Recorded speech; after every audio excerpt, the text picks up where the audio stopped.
Nice. I'll do that with this. Check it. Hey, you are tuned into Old School, New School Football. That's a show with a really, really good-looking young man named Jude Allume. That's him. And a reasonably well-preserved old man named Wil Masisak. That's me. And we're here to talk all things NFL. Well. What's that? Quite well preserved. Oh, well preserved. Yes, it's because I've eaten a lot of preservatives in my life. That's the secret to staying young. Anyway, we're going to talk about the preservation of our thoughts of Week 1 in the NFL. We have football games to actually talk about. Jude, is amazing. It's amazing. Where would you like to start? I'll start. I don't know. You want to talk about the main course first? The Chiefs, the Browns, maybe. We could do that. I like how you asked me where to start and then told me where we're going to start. Let's go on with it. It's nervousness. I know where you want to. Actually, we'll get to Browns Chiefs. Start with the pick that make you look sexy. The pick that I don't know. I had a lot of good picks, man. Carolina. The Arizona Cardinals. I mean, that was one of them. But yeah, just like what I said, J.J. Watt is going to help Chandler Jones a lot, and boy, did he. Chandler Jones, 5 sacks, 3 in the first quarter. Boy, oh boy, that defense looks good from top to bottom. I mean, this was a Tennessee Titans team, of course, high hopes. They shut down Derrick Henry. I won't put too much stock in it because for whatever reason, Derrick Henry always comes out the gate a little bit slow, picks up steam towards the end of the season. But to say you shut down Derrick Henry is still, impressive in itself. Offensively, just like I said as well, Kyler Murray looks every bit of an MVP candidate. I mean, he was just flinging that ball up and guys were just running up and getting it. Like, Hopkins is one thing. DeAndre Hopkins is going to do what he does. When you got guys like Christian Kirk pitching and even A.J. Green, he didn't have too many targets, but, he had 2-3 catches on the day. Still looks like a very valuable part of that offense. And James Conner, the Pittsburgh throwaway, I know you're not going to like this. He looked very serviceable as well. A nice little 1-2 punch with him and Chase Edmonds. Top to bottom, this was a good day for Arizona. No, he's a serviceable running back. It's a good fit there. I got nothing against James Conner. Play it hard. I think you looked through some bad memories, I feel like. No, not too bad. Problems were not really of his making. The thing about the Week 1 in the NFL is every year you get these games that are some team unexpectedly blows out some other team and you're like, wow, like, are they just going to be great this year? Or is this one of those Week 1 anomalies? Because sometimes if you look at the schedule every year, you get to about week 4 and you're like, how did Buffalo shut out New England in Week 1? And New England goes on to win a Super Bowl, right? So I try not to overreact to everything that happens in Week 1. Right. But I do think that the Cardinals have some pieces there. It's like if your defense can dominate some matchups and your offense has some playmakers, you're a contender in the NFL. That's really all it takes, right? Especially if you have a decent offensive line. But I don't know. To me, Week 1, sort of, some quarterbacks who don't always get the press made some really good plays to win games. And so maybe that's a function of, when everybody's a little bit rusty getting started with the season, that good quarterback play and good defense will carry you. So I think that was the case for Arizona. And I mean, the Pittsburgh going to Buffalo and winning in Buffalo was another example of, just enough plays from the offense and really dominating defense. Dominating special teams. Yeah, well, the special teams gave up a 75-yard kick return to start the game. Not exactly how you'd. But they made it for themselves. Yeah, but they, just like I said, it just goes to show you play really good defense and make a couple of plays. Sometimes that's enough in the NFL, even against a good team. What did you make of the Green Bay debacle facing New Orleans in Jacksonville? Well, that fits perfectly with what you just said. It's one of those games maybe you don't read too much into it. I mean, we've been here with Green Bay before with, Aaron Rodgers coining that famous term now, RELAX, relax. He skipped all of the offseason program, didn't play any in the preseason. I mean, what did you expect was going to happen? He's going to be a little rusty. He's no spring chicken. He's up in his late 30s, mid 30s right now. Nonetheless, even though you late 30s, even though you've got that connection with Devontae Adams, you still have to practice. Practice how you play. That's something they teach you from day one when you step out in Pop Warner. You're going to practice how you play. If you're not practicing, you're not going to play very well. What do I expect to happen as a result, though? I don't think this is the Green Bay that we're going to see often. It was a little alarming that defensively they couldn't seem to stop Jameis Winston. I'm very high on Jameis Winston, but I still thought the defense would show a lot better than they did in this last game. I want to see them give the ball more to Aaron Jones. They didn't run the ball away. I guess the game script kind of led them to pass the ball more than they wanted to, seeing as you're trailing for pretty much the entire game. But, you know, this is a stacked Green Bay team. Whenever you have Aaron Rodgers, you have a chance. I'm not reading too much into this loss. Sometimes you need a loss like this so you can say, you know what, we got our butts kicked. Let's kick it up another gear and be the team that everybody expects us to be. No, I used to say back in the, even my earliest memories of the Steelers dynasty, it felt like they'd always lose a game in the early part of the year that you'd think they almost lost on purpose so that, players would be like, I guess we have to get it together because we're so good. We can pretty much go through the motions and beat most teams. But yeah, if you don't practice well and you don't really play the way you're supposed to in games, man, anybody can beat you on a given day. Any given Sunday. It's not just. I mean, it is really true. And I think week one is especially true. You get 2/3 of the way, 3/4 of the way through the season, and the good teams are winning, the bad teams are ready to go home. It's a little different, but yeah, week one is more who is really prepared more than anything. So how would you characterize the game that you actually called on Monday night, the Raiders in the upset over the Ravens? Yeah, I mean, first of all, I thought that was about the best game that I've ever seen Derek Carr play. He has moments in lots of games where he plays really well, and there were some times where he didn't play the best for little stretches of the game last night. But the sort of management at the end of the game and making good decisions late in the game and facing blitzes and having to change plays and the kind of stuff that is really advanced quarterback play, both mentally and then also making the plays, putting the ball up for your receiver and not, it's not the easiest thing in the world to judge on an NFL field where you can put the ball where your guy can get it and the extremely good guy chasing him can't. And he did it on numerous occasions. I think was really amazing football. So I'm not sure I see Derek Carr duplicating that a lot. And I certainly, to me, the surprise was their defense. Their defense has been terrible the last few years. That defense showed out last. They played really well. But now, they're going to come off a short week with Gerald McCoy and maybe Ngakoue not playing. And, coming off that high of a big victory late in the game against a good team. Because I think the Ravens are a good team. Yeah. They're a little bit banged up right now. They got some problems, but aside from their right tackle, I think, they're a team that can probably match up with anybody in the NFL, even without the guys they've lost. But yeah, it's tough. I think the Raiders may be better than they were last year, not as good as they looked in week one. The Ravens, not as good as they were last year, maybe better than they looked in week one, if that makes sense. But the Browns Chiefs is the one that I'm interested to hear what you have to say about this, because I've heard a lot of people have opinions about this one way or the other. I was wondering how you view those two teams after seeing that game. This was kind of what I expected. I think I called this one pretty right. I wanted to go with the upsets for the Browns. I might have said upset Browns. I didn't really believe it, but a lot of people before the game were thinking, Chiefs are going to run away with it. I didn't see that happening at all. As I mentioned last week, this is a good Browns defense, certainly capable Browns offense, and then the Chiefs were trying to run the ball. We're still not sure what that's going to look like for the rest of the season. It didn't look all that great in week one. Defensively, they still had some question marks as well, because, the Browns were able to put up a lot of points on them, run the ball all up and down at will on them. But this is kind of the game I expected, a close battle. The Chiefs they're a great team. Offensively, they're going to figure it out. You could shut down Patrick Mahomes the entire game, as the Browns did.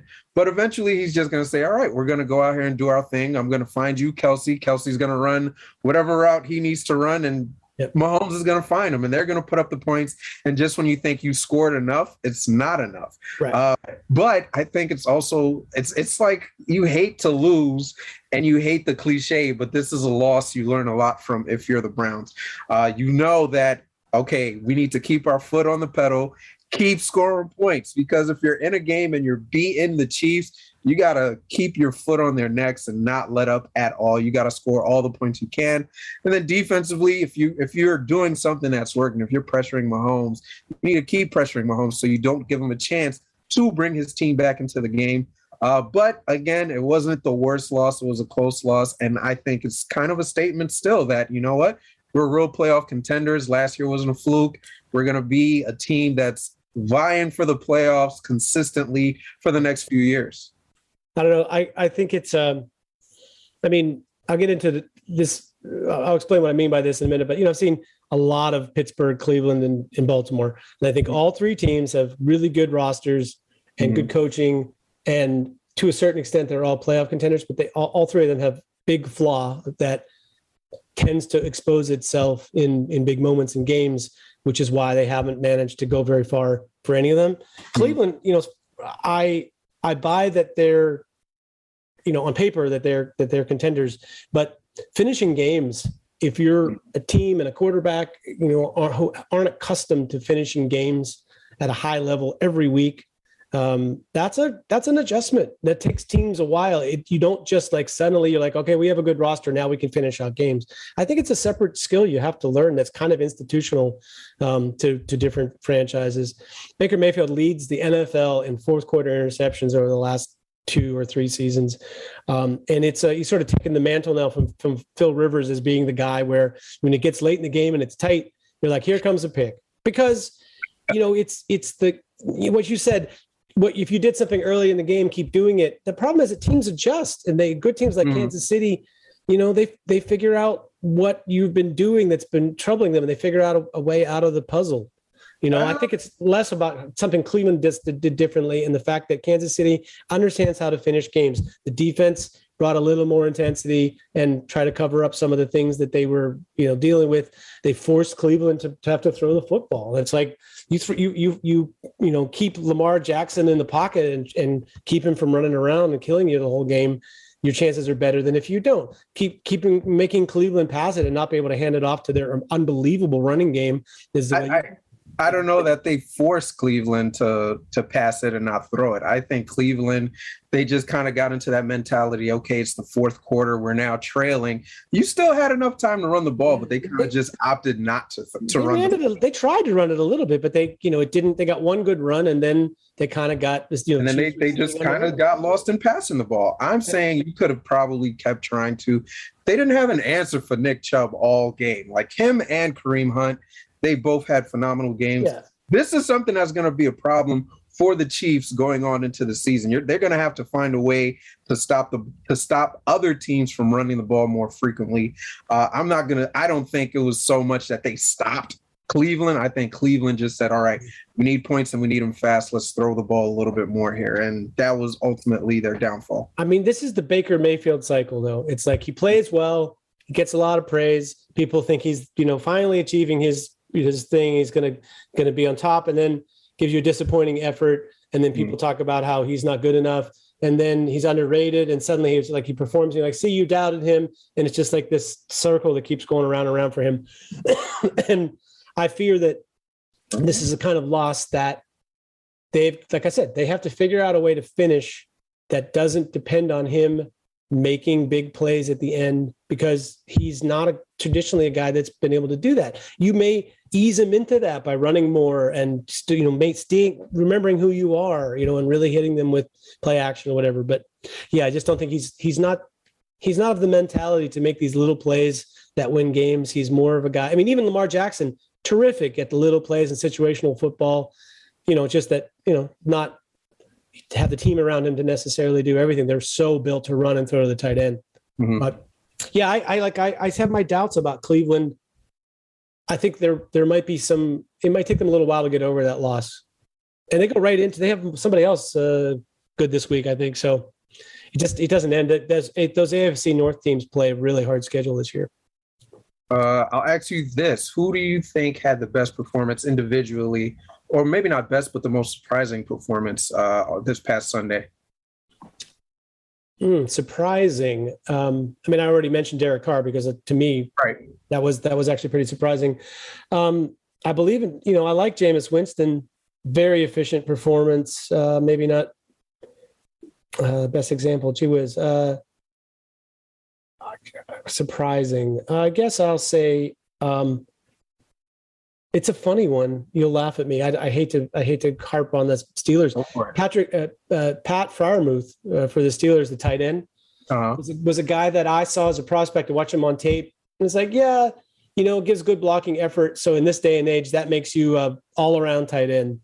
And I thought that was going to be a soft spot in his game, and it was like going to take him a while to get to that way at an NFL level. And he had like 3 or 4 highlight reel blocks in his first action playing in the NFL. I was pretty impressed with that. Also, Elijah Mitchell, the running back for San Francisco, who people didn't even think was going to play in the game.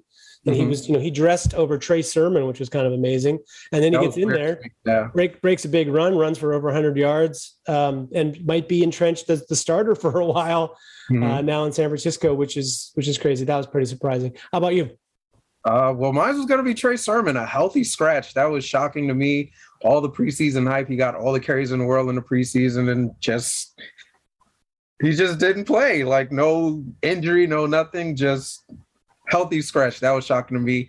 Jalen Hurts, also a surprising performance to me. Not because he won and he played well, but because he did it throwing the ball. A lot of people were expecting, he's going to run the ball a ton. He's not so much a good quarterback, but I feel like this was kind of a statement game for him where he came out, he threw the ball very well. Devonta Smith looked really good. They have a nice little connection between the two.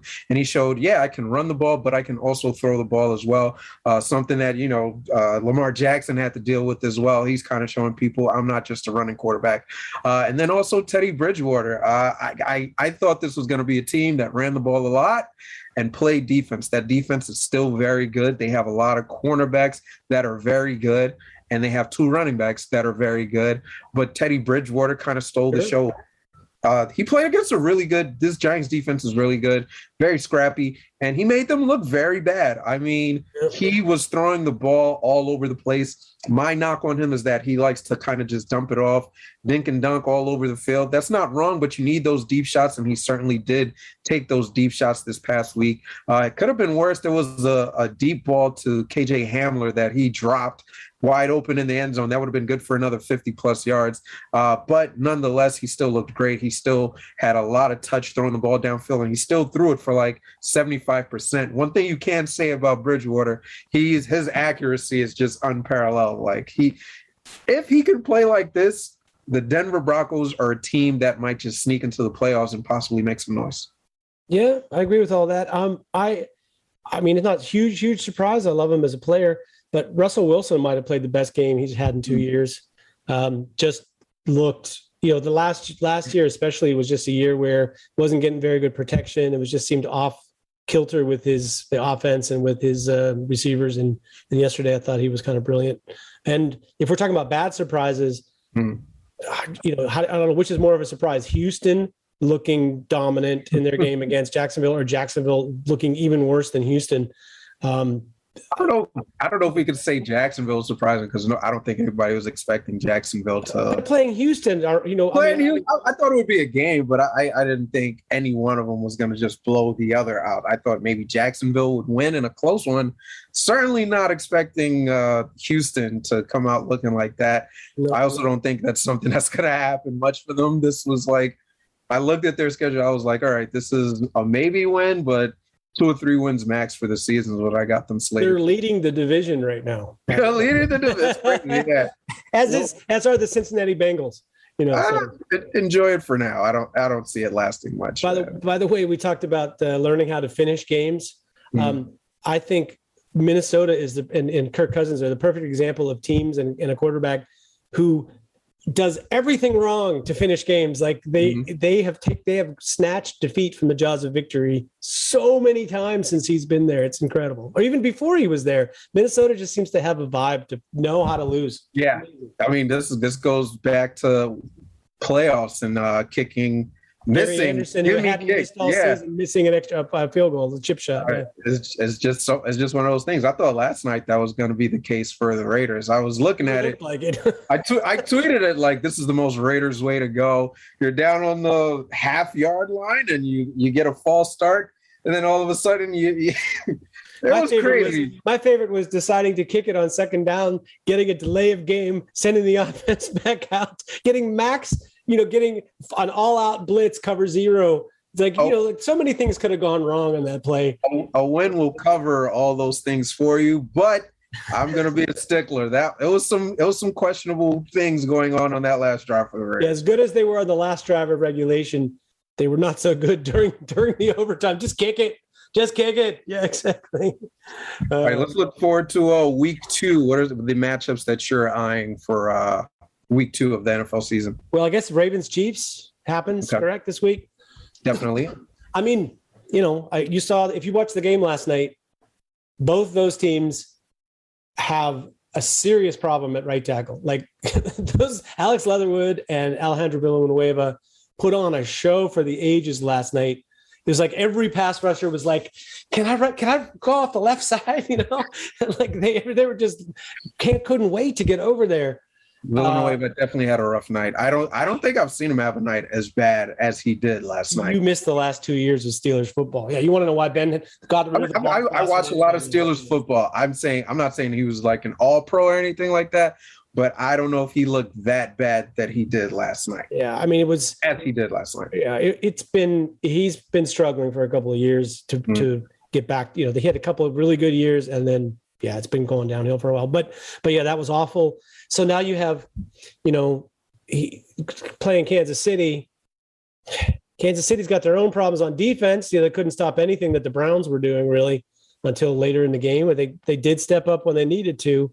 And that's the thing about playing like a Lamar Jackson Ravens team offense is he can make you look pretty silly for large stretches of the game, but it's like you have to kind of manage it. It's a little bit like when you played Michael Jordan and you're like, we can't stop him.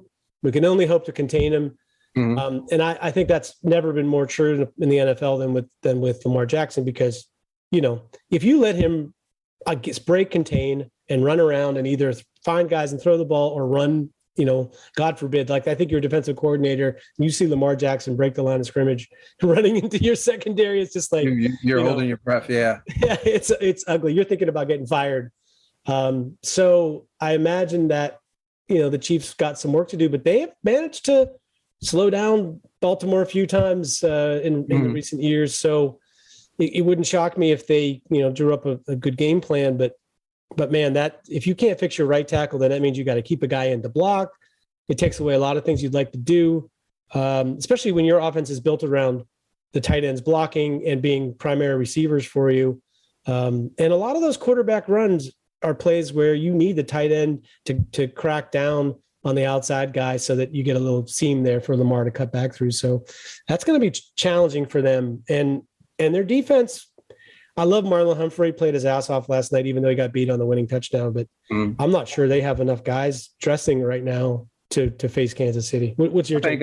I think another thing for that defense is just, and you heard it on the broadcast during the game, they love to play that bump and run man defense, but you lost maybe one of your top 2 corners, and Marcus Peters, right? And James, and the other guy, the third guy, is not healthy right now either. What's his name from tall guy, Colorado? Shoot, I can't remember right now. At any rate, their third corner didn't dress last night either. So, yeah, that's a tougher ask. Yeah, point being, like, I guess this is what you like to run as a defense, but if you don't have the personnel for it, you got to find a different defense to play. You got to find a way to mask it. You got to find a way to play some 2, play some 3, or something like that. You can't stay in this defense just because this is what you're accustomed to. If you don't have the pieces that fit that defense, you need to adjust.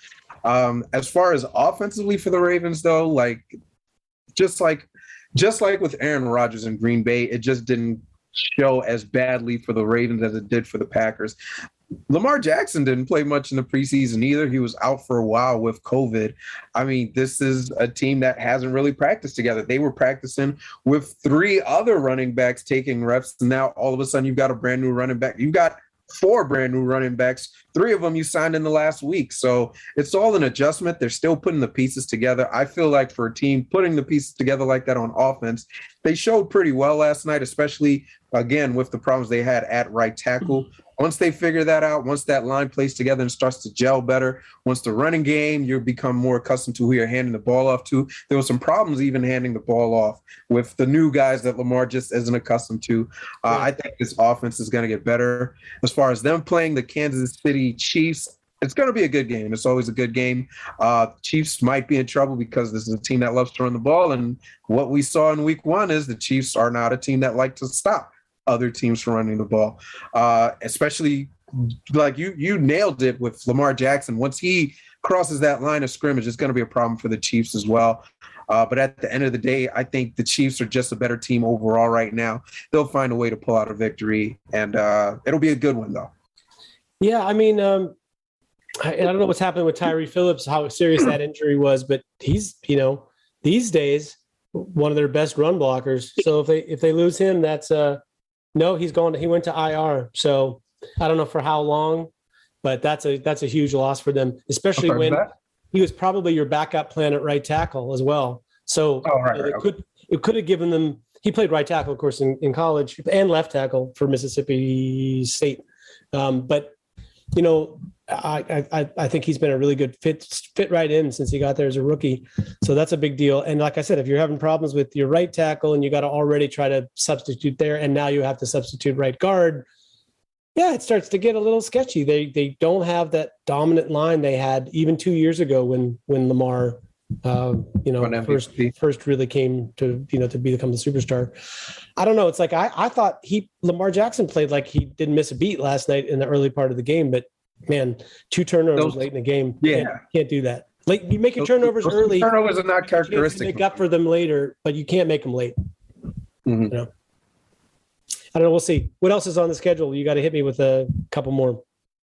Yeah, I think what's going to be a good game. Neglected the NFC. Who do the Packers or the Saints have next week? Well, the Packers, I think they got a real good shot to bounce back this week. They play on Monday night against the Lions. The Lions. Let's put it this way: if you can't beat the Lions, you're gonna have some problems early in the season. Yeah. Right now, so a lot of people might look at that final Lions score against San Francisco and saying, "Hey, they stayed in a game against a good 49ers team." That score is deceiving. They got their butts kicked. They were down 4 touchdowns, I think, at one point. Yeah. So.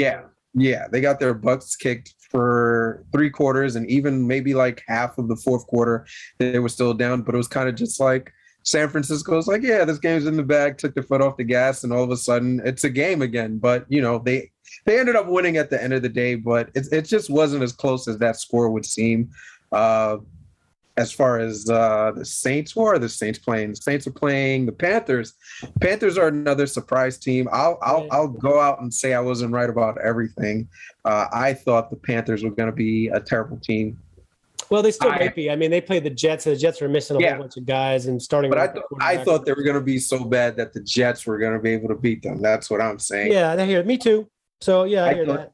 I thought Sam Darnold played a great game, but I also think Sam Darnold is not a great quarterback. Mind you, I'm a USC fan, and I was rooting for him, and I was hoping, he was going to be the savior for the Jets. That never panned out. And just watching him, I thought this isn't a guy that you should be trading a second-round pick for. But maybe this week we'll really get to see they get a much better opponent in the Saints this week. So we'll see how he fares. Panthers versus Saints at Carolina. I mean, the only chance Carolina has is that the Saints become overconfident after their victory. But they look like they're ready to go. I think they're gonna have to face a good team to get beaten right now. Although Jameis Winston, you never know, he could throw 5 picks. Sunday. He could throw. I'm gonna say it's. I like Jameis too, so I'm just joking, but yeah, right. He's had some amazing games followed up by some real stinkers, some duds, yeah. But I'm hoping that's a thing of the past, and he learned a lot from sitting a couple seasons behind Breeze. I don't know if there's many great games. I guess the Bills and Dolphins, that's a good one too. Bills looking to bounce back, Dolphins looking to keep the ball rolling. How do you feel about that game? That's in Miami. Yeah. Yeah, I mean, Miami's one of those teams where I really like their team and I love their defense.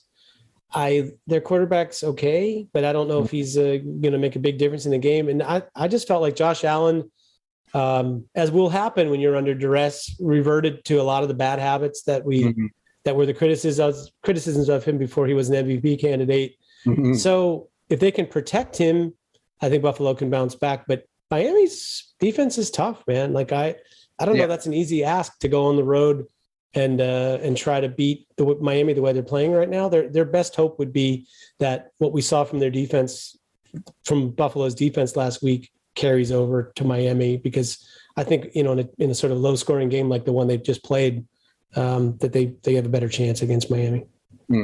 I mean, watching Josh Allen last week, he looked like a guy that heard all the preseason buzz about him being an MVP candidate, and he looked like a guy that was trying to make plays like an MVP candidate. The thing about that is, it's supposed to come naturally. You're not supposed to go out there and force the ball, and that's exactly what he was doing. This team needed to play. The offense wasn't just, rolling. You're playing a good defense. You got to take what that defense is going to give you, but he wasn't doing that. He was trying to force a lot of plays, and it just wasn't there for them all week, and especially when they not all week, all game, especially when they needed it most at the end of the game. You just weren't able to put together a sustainable drive to put points on the board. I'd love to see how they bounce back, but this is going to be another good defense, two solid corners that are going to take away Stephon Diggs. That was very interesting to me. They take away Stephon Diggs last week, and all of a sudden Josh Allen has to go to these other receivers, and he just didn't look comfortable at times. Yeah. He's going against two really good receivers now. I mean, two really good cornerbacks now. So I'd like to see how he adjusts with that one. Yeah, Steelers, by the way, you'll love this stat. They blitzed on only, I think it was 6% of their defensive snaps. Otherwise, they rushed 4 or 3.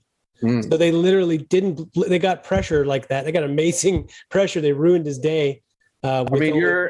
Your guy, yeah. You're TJ Watt, the new $100 million man, yeah. And Mel Ingram, $5 million man, who was also, what an amazing pickup. But what a steal, man.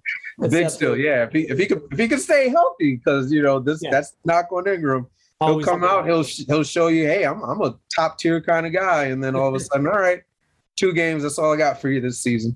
Well, we'll have a little bit better idea about which teams are for real and which teams are not after this week. And I always like to say, I give it 4 weeks. After 4 weeks in the NFL, it sorts itself out pretty well. But I think I'm looking forward to it. Even the games that don't seem like they're good matchups may be better than we think they are when we look back on them. So something to look forward to. Jude, final word.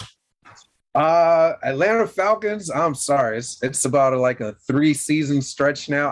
I know it's only 1 game, but this is not a team that you should be trying to build to make a championship run. It's time for you to blow it up. Not retool, not, find some pieces here and there. You got to blow it up, man. Keep your young pieces. Trade Matt Ryan to a legit contender. There are plenty of teams that are a quarterback away from being solid contenders. Do that man a favor and trade him to one of those teams. Hopefully he can win a ring after what's been a very, very good career. But I just don't see why they keep trying to stay as contenders and paying guys that aren't worth the amount of money that they are paying. Blow it up, man. It's time to let it go. My final word is, the Washington football team, they brought in Ryan Fitzpatrick. He's the guy that's, quote unquote, going to start for them. And they, had Tyler Heineke, who looked really good for 1 game in the playoffs last year. Mm-hmm. But, now it might be a good time. Ryan Fitzpatrick, by the way, had a hip subluxation. That's what put him on IR. So that we're clear about what that is. That's a dislocated hip. Mm-hmm. Okay? It doesn't come all the way out of the socket, but it's ugly. I've had it twice. It's the most painful thing of all time. So at any rate, I'm thinking that maybe they might be looking into a guy who likes to wear hats and fancy outfits in his press conferences, who just happens to be on the street right now. That was a popular destination for him before. That's right. He got hurt. So yeah, so I'm just thinking that maybe they can come to some arrangement now, because you have a little less to lose if you're Washington. It's like, hey, we were desperate. We brought this guy in. It didn't work out. But if you bring him in and it works, then you're geniuses, right? So they have too good a team to play like they did last week. There's a team I think can bounce back. I think their defensive line is better than they showed, and they just need a little goose. They've got a great opportunity to bounce back against a pretty sorry team that we saw last week in the Giants. Thursday night, they also get a short week to kind of forget about it and bless their fortunes. Well, hopefully they get the playoff Taylor Heineke and not the regular season version. Right. I mean, I feel like that's kind of what they're going to do. If they're going to give him this game, give him a chance to show what he can do. And if he's good, he's their guy. If not, we may be seeing Cam Newton, or who knows what other kind of quarterback. A trade for Marcus Mariota, right? I mean, there are guys. It's possible. There are guys that are okay backups, or in the top tier of backups who those teams might consider some kind of a deal. You never know, right? So find out something they need. Maybe they'll deal with you. Anyway, Jude, an excellent show as always. Thanks, Steve. Catch you next week on Old School, New School Football. I'll still be old school. You'll still be new school. We're going to find a place to meet in the middle. Try and bug out and you get rubbed out. We just score and score and score more. You get shut out.